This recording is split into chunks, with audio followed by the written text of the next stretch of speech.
उसको बनाने नहीं देता है। इजराइल खतरनाक देश है, हम आपको बताया ना, ये लोग कभी गुस्सा नहीं होते। लाइफ में अगर किसी से बदला लेना है या किसी से दुश्मनी निकालनी है तो कभी गुस्सा मत होइएगा। इजराइल क्या किया ना, अपने मोसाद, वो मोसाद के एजेंट को कहाँ छोड़ दिया है? ईरान। जो भी उसका परमाणु वैज्ञानिक होता है उसको मरवा देते हैं। अब किसी वैज्ञानिक की कितनी सिक्योरिटी दीजिएगा? कासिम सुलेमानी तो सेना प्रमुख थे, फकीर ज्यादा वहां का सबसे बड़ा परमाणु वैज्ञानिक था, उसको ड्रोन से मार दिया। बता दिया था इस गोलंबर के पास घूमेंगे, जैसे घूमना था ना तो यहीं पे एगो ट्रक लगाया था, ट्रक के अंदर मशीन गन थी और मशीन गन में कैमरा था, उस कैमरा का कंट्रोल कहाँ था? इजराइल। जैसे घूमा गोलंबर पे मारा, धर धर धर उड़ा दिया यहाँ पर।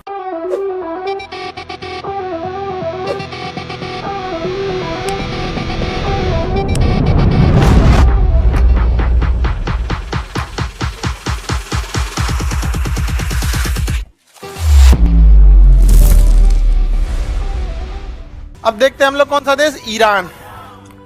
न्यूक्लियर शक्ति बनने की कगार पर है कौन देश? ईरान। इसके ये अपना परमाणु बिजली घर बनाना चाहता है। तो देखिए, परमाणु बिजली घर में ना यूरेनियम लगता है, वो लगभग 25 से 30% शुद्ध होता है। यूरेनियम के शुद्धता को प्यूरिफिकेशन नहीं कहके बल्कि इनरिचमेंट कहते हैं। तो मतलब वही है यूरेनियम की शुद्धता। तो लगभग 25 से 30% यूरेनियम, अगर शुद्ध यूरेनियम रहेगा ना तो ही आप उससे क्या बना सकते हैं? बिजली बना सकते हैं। यूरेनियम जो जमीन से निकलता है वो शुद्ध नहीं होता है। जमीन से लोहा निकलता है मट्टी की तरह, जैसे बालू होता है ना, बालू वैसे तो लोहा निकलता है पत्थर को तर की तरह से, और उसमें पूरा ईंटा देखे, जोतल खेत देखे हैं, उस टाइप से निकलता है, इतना छोटा छोटा उसमें लोहा ढेला निकलता है। तो उसको तो बहुत लंबे प्रोसेस से जाके बनाना पड़ता है। उसी तरह यूरेनियम निकलता है तो उसे इनरिच करना पड़ता है। 25 से 30% इनरिच करिएगा तो जाके यूरेनियम शुद्ध होता है। जितना ज़्यादा इनरिच रहेगा उतने अच्छा काम करेगा, लेकिन 25 से 30 के आसपास में अगर इनरिच कर दिए ना तो वो बिजली बना देगा। अब ईरान का कहना है कि हम बिजली बनाना चाहते हैं, लेकिन हम इजराइल का कहना है कि इसको बिजली बनाने मत दीजिए। रीजन क्या है कि यूरेनियम जो अगर सबसे मेहनत का काम होता है यूरेनियम को 25 से ले जाके 30% इनरिच करने में, ये 5% में हालत खराब हो जाता है। इसके बाद आपको थोड़ा और मेहनत करिएगा तो ये 30 से चल जाएगा 50%। मेन यही मेहनत का काम है, इसके बाद ज़्यादा मेहनत नहीं है। बिजली घर में 30, परमाणु बम में 50। तो इजराइल का कहना है कि उसे थोड़ा पहले बनाएगा यूरेनियम बिजली और उसके बाद बना देगा परमाणु बम। अब इसीलिए इजराइल उसको बनाने नहीं देता है। तो इजराइल खतरनाक देश है, हम आपको बताया ना, ये लोग कभी गुस्सा नहीं होते हैं। लाइफ में अगर किसी से बदला लेना है या किसी से दुश्मनी निकालनी है तो कभी गुस्सा मत होइएगा, क्योंकि लोहा जैसा शक्तिशाली चीज जब गुस्से से लाल होता है तो मुड़ जाता है। गुस्सा आपकी ताकत नहीं, आपकी कमजोरी होती है, ये हमेशा याद रखिएगा। क्रोध हमेशा बेवकूफ़ी पे उत्पन्न होता है और पश्चाताप पे जाके समाप्त हो जाता है। हर गुस्से की शुरुआत बेवकूफ़ी से और ख़त्म होगा तो पछतावे, पैसा नहीं करना चाहिए था। तो उससे बेटर है गुस्सा नहीं होइए लाइफ में कुछ चीज़ों को। लेकिन अभी आप लोग यंग एज, हम इसमें गुस्सा आ जाता है और आप लोगों को नहीं आता है। लड़की जब करी हमको गुस्से नहीं आता। आगे देखते हैं हम लोग। तो यहाँ पे ये कभी लड़ाई झगड़ा नहीं किया इजराइल। इजराइल क्या किया ना, अपने मोसाद, इजराइल के खुफिया एजेंट का नाम क्या है? मोसाद। वो मोसाद के एजेंट को कहाँ छोड़ दिया है? ईरान। जो भी उसका परमाणु वैज्ञानिक होता है उसको मरवा देते हैं सब। अब किसी वैज्ञानिक की कितनी सिक्योरिटी दीजिएगा? बहुत ज्यादा तो नहीं। तो क्या करता है, सिक्योरिटी गार्ड जिसका 1 लाख सैलरी उसको 10 करोड़ दे देता है। खुदे बता देता है नाश्ता खाना कब करेंगे, कहाँ मुड़ेंगे, यहीं अपने बता दे, मार देगा। समझ में गया कि नहीं? कासिम सुलेमानी तो सेना प्रमुख थे, सोचिए ना, कासिम सुलेमानी को मारा। फकीर ज्यादा वहां का सबसे बड़ा परमाणु वैज्ञानिक था, उसको ड्रोन से मार दिया।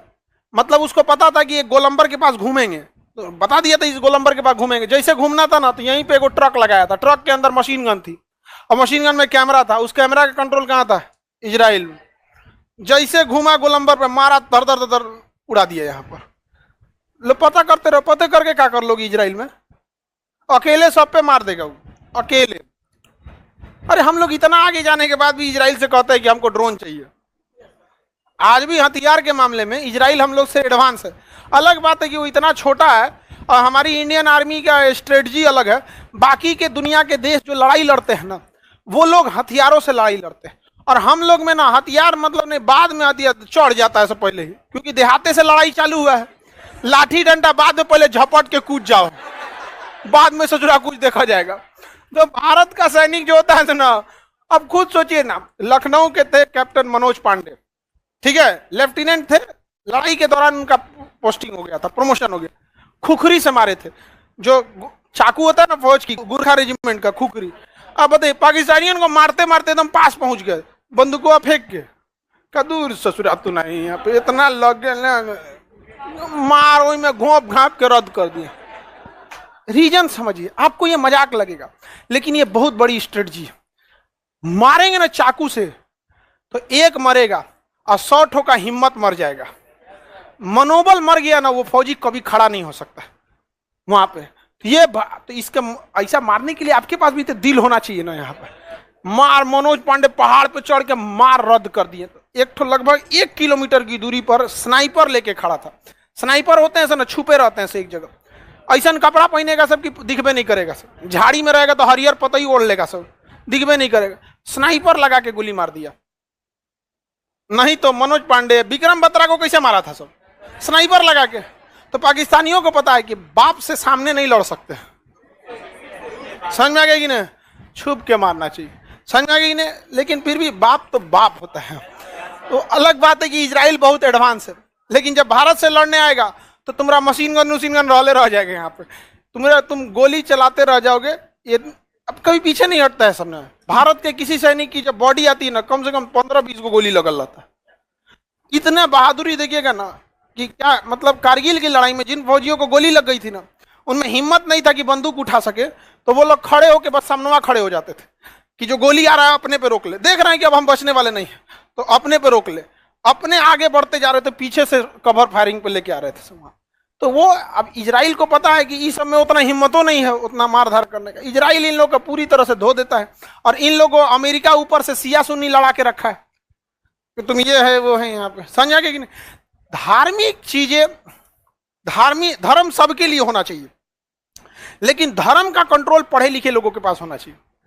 लेकिन आप देखिएगा, जहां कहीं भी आप लड़ाई झगड़ा मार धार देखिएगा ना धर्म को लेके, तो आप एक चीज गहराई से देखिएगा कि उस धर्म को मानने वाले बहुत लोग हैं, लेकिन अगर धर्म अनपढ़ों के कंट्रोल में चला गया ना तो मार होना फिक्स है। तो यही हो जाता है। यहाँ पे ये सब लड़ाई कर दिया। यहाँ इजराइल क्या करता है, बढ़िया से धोता है। ईरान परेशान है अपने उसको परमाणु वैज्ञानिकों को लेकर, कहता है कि तुम बनाओ ना, हम मारिए देंगे तुमको। समझ में आएगी नहीं क्या। कुवैत एकदम छोटा है, उसके बारे में पढ़ना कौन चाहिए। कुवैत पेट्रोलियम के लिए है, और इसके ऊपर कौन मारा था, इराक।